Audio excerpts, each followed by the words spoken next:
Heavy rain drenches the towering city skyscrapers as pedestrians navigate the wet streets under their umbrellas. Feet splash through the gathering puddles on the pavement while the downpour continues relentlessly.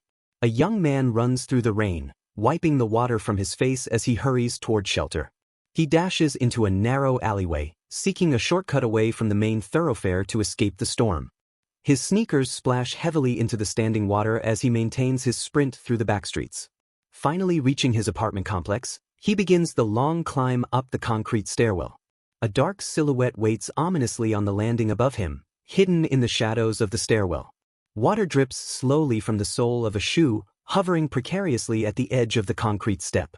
The silence of the stairwell is broken only by the rhythmic sound of dripping water echoing in the dark. An old caged light bulb hums overhead, casting a dim and yellowed glow on the industrial ceiling. The young man's eye widens in sudden shock as he senses an unexpected presence nearby. He freezes upon finding a woman dressed in ancient robes wielding a sword on the stairway landing, her amber eyes bare into him with intense hostility as sweat rolls down her face. Water streams down the young man's face as he stares back in utter confusion and panic. Terrified by the murderous aura she emits, he shouts out asking who she is while backing away.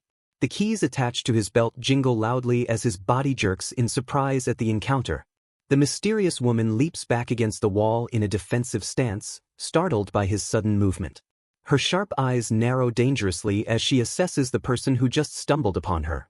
Relieved, the man sighs and assumes she is just a very committed cosplayer who scared him to death for no reason. He walks past the silent woman, wiping the sweat from his chin while she remains motionless.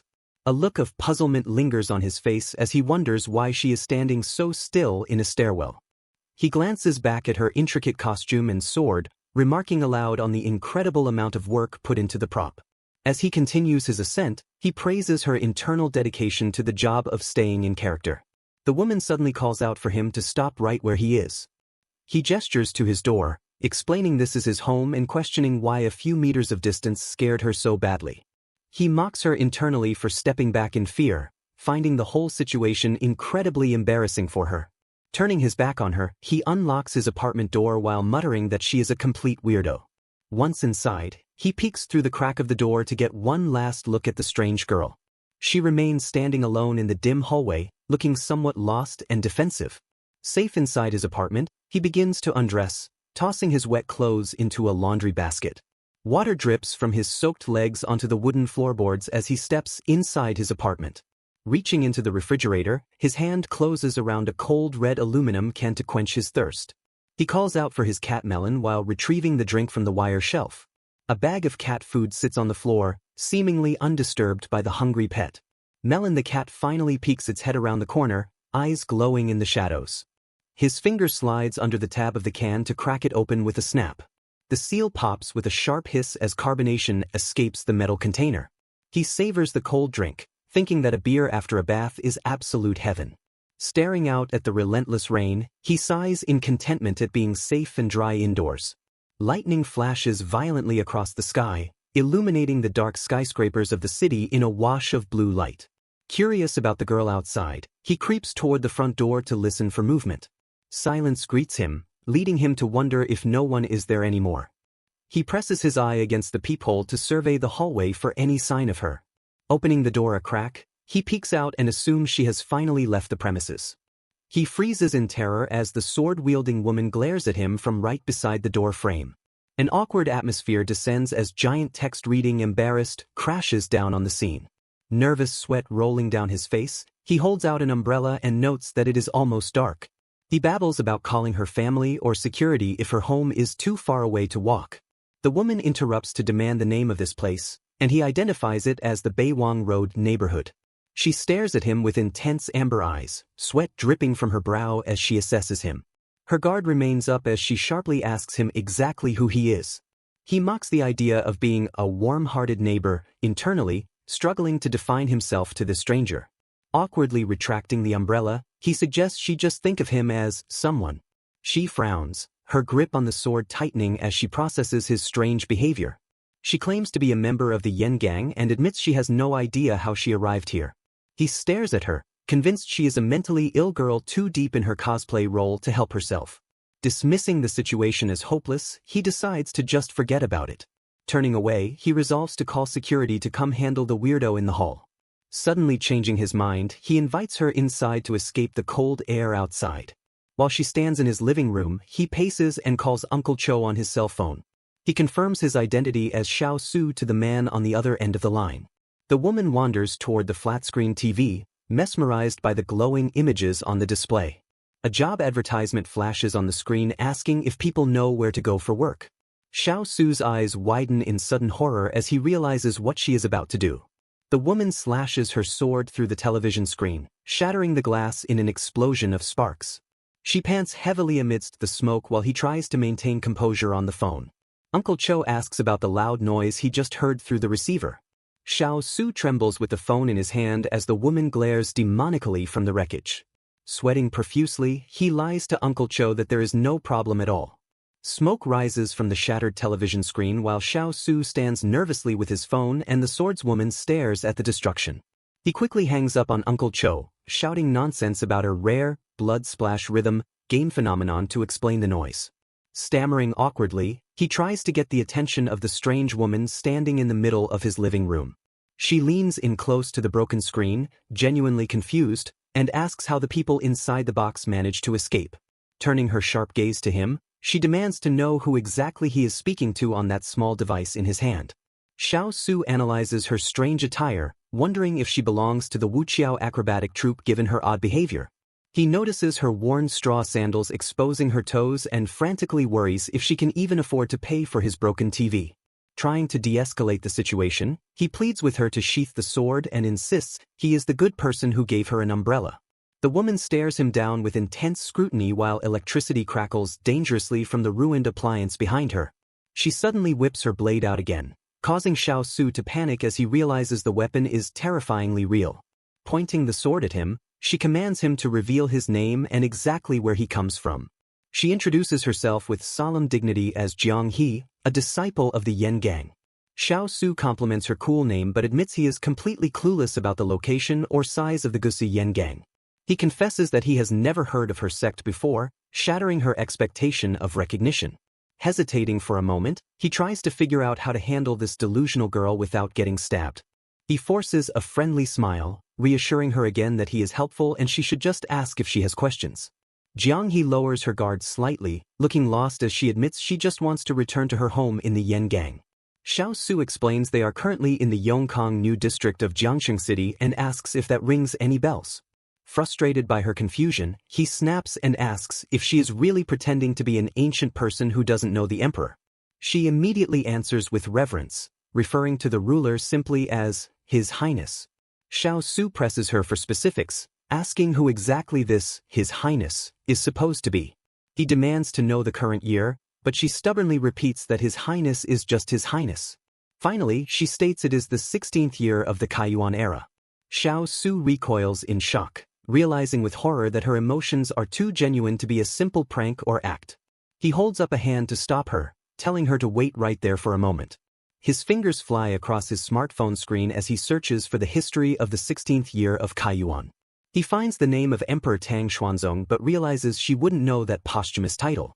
Xiao Su tests her by asking about Li Longji, and then mentions the famous poet Li Bai. Her eyes light up with instant recognition, and she eagerly asks if he knows the whereabouts of the Qinglian priest. Xiao Su replies with a modern gaming reference, joking that the poet is probably out scrubbing in the canyons. A voice from the intercom announces that the food delivery has finally arrived at the apartment. Jiang He instantly draws her blade in alarm, forcing Xiao Su to scream frantically for her to wait a minute before she attacks the door. He panics and shoves the swordswoman back into the room, explaining that the visitor is not a bad guy but just someone bringing food. Confused by the term servant, she watches as he opens the door to accept the delivery and thanks the courier. She stares at the strange, crooked Mac logo on the bag, struggling to comprehend the foreign symbols. Xiao Su turns to her and asks if she is hungry and wants to eat together. She recoils slightly and stiffly declines his offer, stating she has no need for his food. She watches him carry the plastic bag into the room, her guard still raised as she observes his back. She asks why everyone here shaves their heads like prisoners, causing Xiao Su to pause at the strange question. He freezes when she mentions checking outside an hour ago, realizing she has been prowling the neighborhood. His imagination runs wild with terrifying images of her causing chaos and slaughtering neighbors in the rain. Relieved that no police sirens are wailing yet, he consoles himself that nothing terrible has actually happened. He takes a massive bite of his burger while asking if anyone saw her, to which she replies she stuck to the shadows. Chewing his food, he mumbles that it is okay then, trying to normalize the insane situation. Jiang He leans in aggressively close to his face, demanding he answer her previous question about the prisoners. Sweating, he explains that short hair is just a regional habit here and has no special meaning for criminals. He notices her staring intensely at his food and offers her a taste, realizing she is actually hungry. The golden, crispy chicken wrap glistens invitingly under the apartment lights, her face flushes red and her stomach growls, betraying her desire for the strange-smelling food.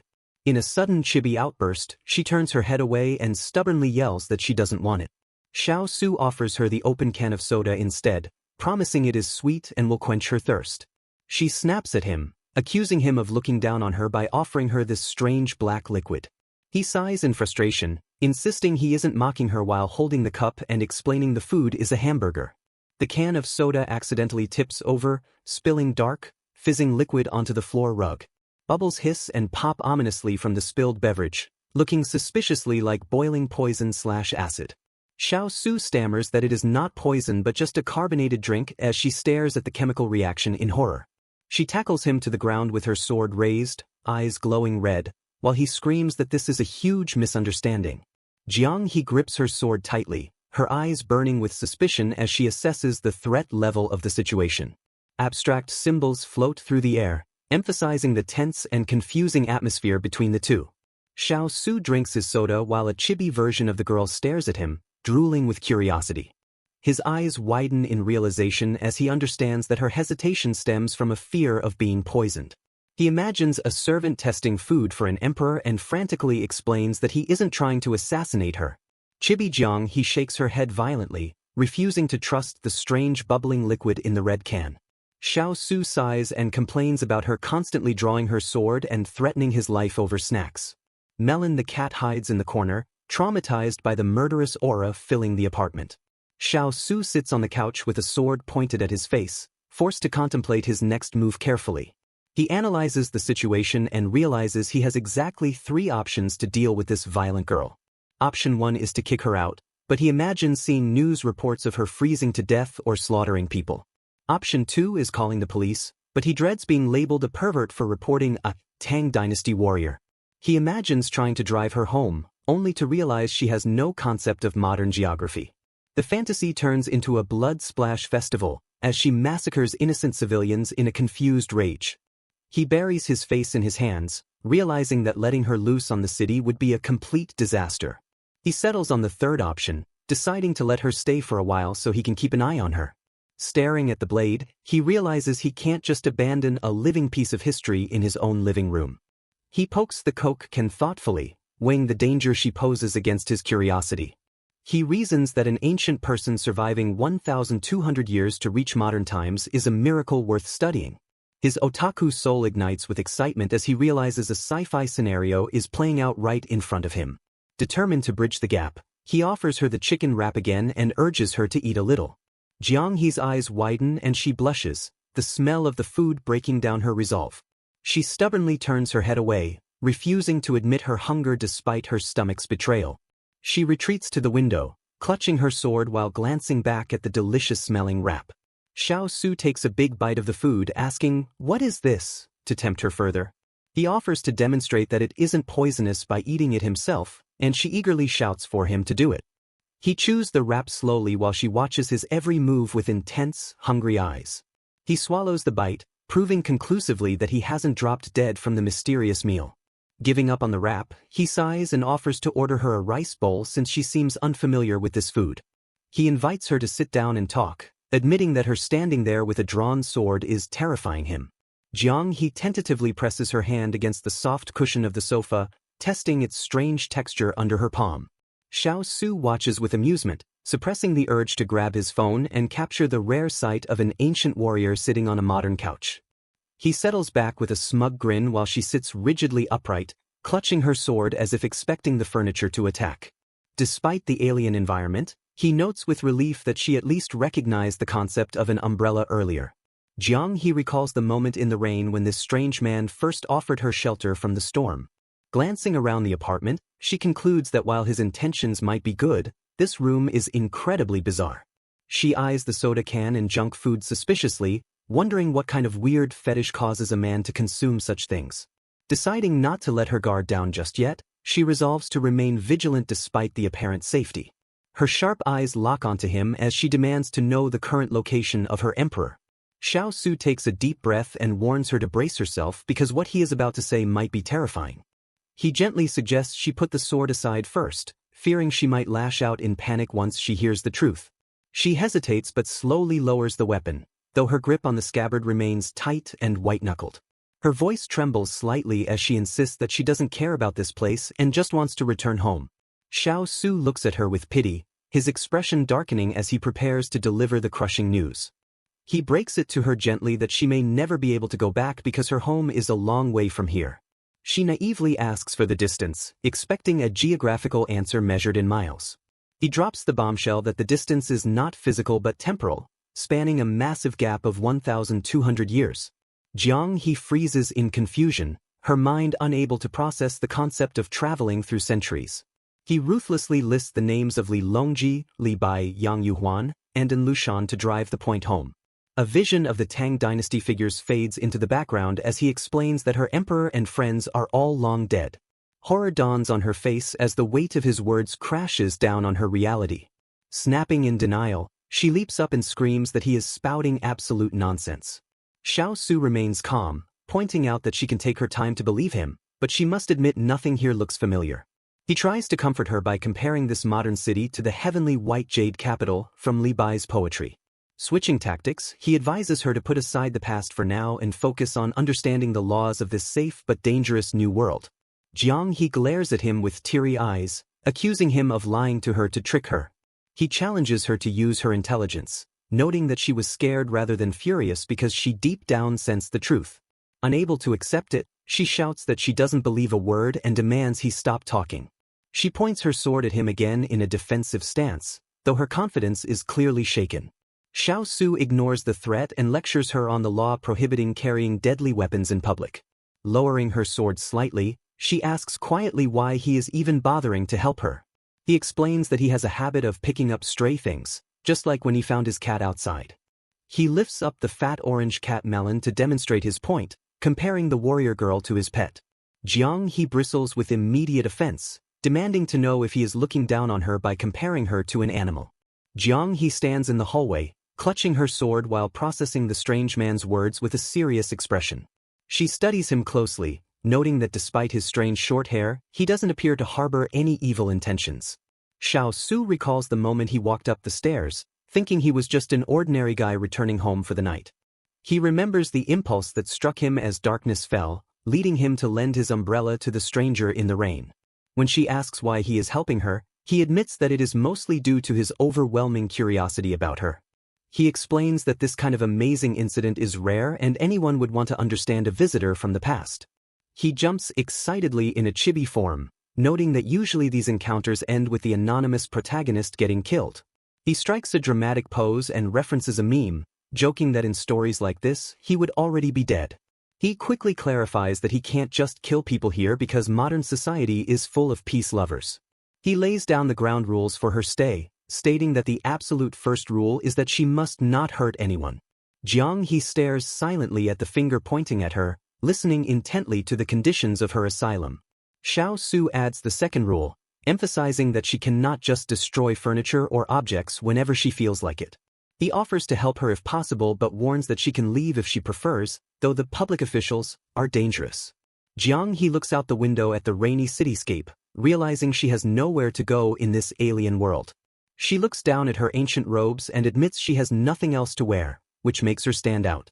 Xiao Su realizes the dilemma, understanding that she is effectively trapped here unless she wants to be caught. He decides to put down the sword and order food, explaining that taking her in is a huge gamble for him. He stresses that he has to guard against her being found and prevent misunderstandings about her deadly weapon. Jiang He remains silent, her amber eyes reflecting a mix of caution and resignation as she accepts his help. A loud growl from her stomach interrupts the tension, betraying her hunger despite her stoic demeanor. Xiao Su scrolls through food options on his phone, asking if she recognizes traditional dishes like pancakes or sticky rice. Deciding those are too complicated, he gives up and tells her he will just order some simple rice and buns. He suggests she take a shower first to clean up while they wait for the delivery to arrive. Jiang He looks at him in confusion and asks where exactly this bath is supposed to be located. He opens the bathroom door, revealing the tiled room and modern fixtures to the bewildered ancient warrior. He notices her fear and reassures her not to make a fuss, explaining she doesn't need to assume everything is a trap. He looks her in the eye and promises that at least he will never harm her, so she can rest assured. He demonstrates the faucet, explaining how to turn the handle left for hot water and right for cold. He invites her to try it herself, watching as she hesitantly reaches out to touch the strange metal device. Finally, he explains how to use the flush button on the toilet and the shampoo for washing her hair. Sitting alone in his messy apartment, the young man stares blankly into the quiet room. He lets out a heavy sigh, the silence of the space seemingly amplifying his boredom. Rummaging through his wardrobe, he frowns at a towel printed with an anime girl, realizing it is definitely not suitable for his guest. He glances down at his feet, clad in simple slippers, preparing to face the awkward situation outside his room. Walking into the bathroom, he startles the girl washing her face and awkwardly holds out a red t-shirt for her to wear. He mentally berates himself for forgetting that she likely has no idea how to lock a modern bathroom door. Apologizing for the lack of women's clothing, he hands her the oversized shirt and promises to buy her proper attire the next day. Trying to be helpful, he gestures towards the door handle to demonstrate how the locking mechanism works. The door clicks shut, leaving him standing in the hallway with a sense of relief. He reflects that it is fortunate he didn't walk in at a more compromising moment, or she surely would have spilled his blood on the spot. Exhausted by the sudden turn of events, he collapses back onto the living room sofa to catch his breath. Inside the bathroom, the girl flushes with embarrassment while clutching the strange new garment. Back on the couch, the man wonders if this ancient warrior girl is real or if he is simply caught in a vivid dream. He picks up her sword, examining the intricate details of the scabbard with genuine curiosity. Drawing the blade slightly, he marvels at the weight and craftsmanship of the weapon in his hands.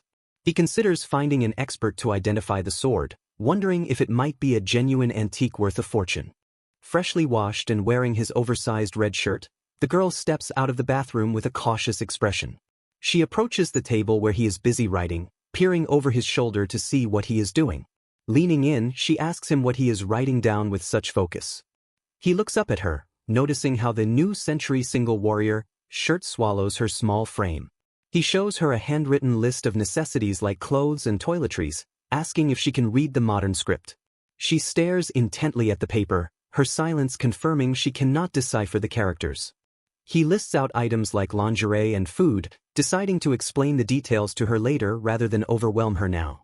She tugs at the loose fabric of the shirt, commenting that these modern clothes feel very strange to her. Flustered, he awkwardly compliments her appearance to reassure her, stammering that she looks pretty good. He immediately coughs to cover his embarrassment, deciding it is best to avoid any flirtatious comments. His gaze drops to her feet, noticing she is still wearing her worn-out ancient straw sandals. He points her toward a pair of slippers and instructs her to put the straw shoes away, promising to replace them tomorrow. He looks down at her feet, emphasizing the stark contrast between her ancient footwear and the modern setting. Watching her shuffle toward the shoe rack, he can't help but think she looks cute in his oversized clothes. A sudden noise at the door startles her into a defensive posture, but he quickly explains it is just the takeaway delivery. He reassures her that there is no danger, explaining the concept of food delivery so she doesn't panic. Observing her tense reaction, he compares her wariness to that of a homeless wildcat. He brings the food inside and tells her to enjoy the meal, though she still watches him from the doorway. As they settle down to eat, a saying from his old second-in-command crosses his mind. He recalls the cynical advice that anyone showing unsolicited kindness usually harbors the intentions of a thief. He glances at her, expecting suspicion, but sees a soft smile forming on her face. Beaming at him with genuine warmth, she dismisses his cynical thoughts by simply stating that he is a good person. The young man sits silently across from the girl in his apartment as the clock on the wall ticks away the time. He watches as she finishes the last of her meal, the spoon scraping against the bowl in the quiet room. Leaning his head on his hand, he breaks the silence by reminding her that she is living 1,200 years in the future and suggests they talk. The girl stares back at him with an intense expression, clad in the oversized red t-shirt he gave her. He establishes the ground rules, stating that regardless of her acceptance, she is safe in this house and won't starve for at least a week. Visualizing a cartoonish scenario where she kills him, he reassures her that staying here for 7 days will pose no problem. He advises her to stop obsessing over her sword and pay attention to her immediate surroundings. Pointing to the television, he explains that she has no concept of modern devices that generate sound and images. He reaches into his pocket to retrieve another example of the technology she is unfamiliar with. Holding up his smartphone, he mentions that there are countless items in this era designed purely for relaxation. He stands up and reiterates that the house is perfectly safe, urging her to ask questions if she doesn't understand his actions.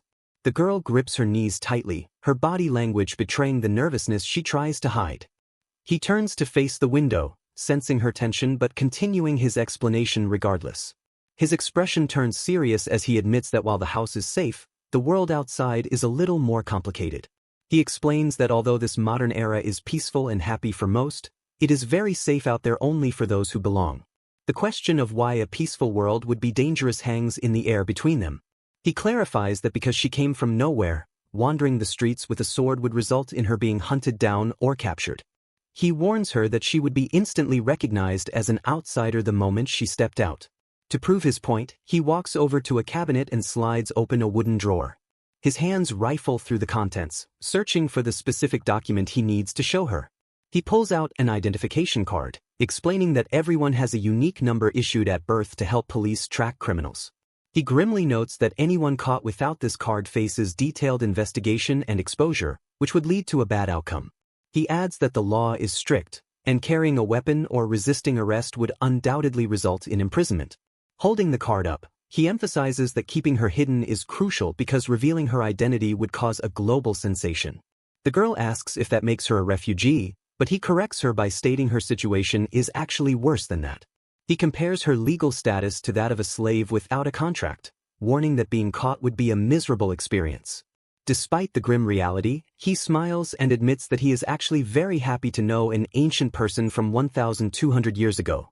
She looks up at him with wide eyes, surprised by his sudden confession of delight in her presence. He offers his full support, promising to help her settle in and hide as best as he can. Curling up on her chair, she looks at him with skepticism and asks how she is supposed to trust him. He bluntly tells her that if she refuses to believe him, she can simply forget everything he just said. Checking the clock, he warns that helping her is dangerous because the internet would expose her immediately if she were discovered. He looks her in the eye and states that without her full cooperation, he cannot do anything to assist her. She sits silently under his gaze, processing the gravity of her situation in this strange new world. Accepting his terms, she looks up with a resigned expression and asks him directly what she needs to do now. He lays down the first absolute rule, forbidding her from ever drawing her sword because it terrifies modern people. Smiling to put her at ease, he invites her to ask any other questions she might have. She stares at him with a sudden intensity, her mind clearly working through a specific concern. To his complete shock, she bluntly asks him where his wife is. Flustered, he wonders if gossiping is just a natural instinct for women as she presses about whether his wife finds her presence inconvenient. Feeling insulted, he dramatically declares that he is a single dog who has lived unmarried for over 20 years. She blinks in surprise, clarifying to make sure she understood that he is truly not married. A heavy silence falls over the room as the implication of his bachelorhood hangs in the air. He covers his face with his hand, visibly embarrassed by having to explain his lack of a love life to an ancient warrior. Realizing she might be worried about propriety, he quickly assures her she doesn't have to sleep with him because he has a spare room. He gestures for her to follow him, leading the way to the extra bedroom. As they walk, he explains that he has been using the room to store his belongings. Opening the door, he apologizes for the mess, noting that no one has lived there for a long time. The room is cluttered with cardboard boxes and a bare metal bed frame, clearly neglected for some time. He rushes in to tidy up, grumbling to himself that he has to do all the work alone. Watching him, she finds it weird that a landlord of his age is still unmarried as she eyes the winter mattress he pulls out. He pats the mattress, telling her to use it for tonight and promising that it is well washed and clean. As he makes the bed, he tells her to get some rest, acknowledging that she must be feeling very confused. He admits that he feels the same way and hopes that come tomorrow, they will both realize this was just a dream. He turns to leave the room, stepping back into the hallway to give her privacy. Just before he goes, she speaks up softly and introduces herself as Xu Qing. He pauses at the door, acknowledging her name before wishing her a good night. The door clicks shut, leaving her alone in the unfamiliar space. Her hand immediately tightens around the scabbard of her sword, her grip firm and defensive. She clutches the weapon close, finding comfort in the cold steel amidst the strange surroundings. Sitting alone in the dark room next to an electric fan, Xu Qing remains vigilant, isolated in a world she does not understand.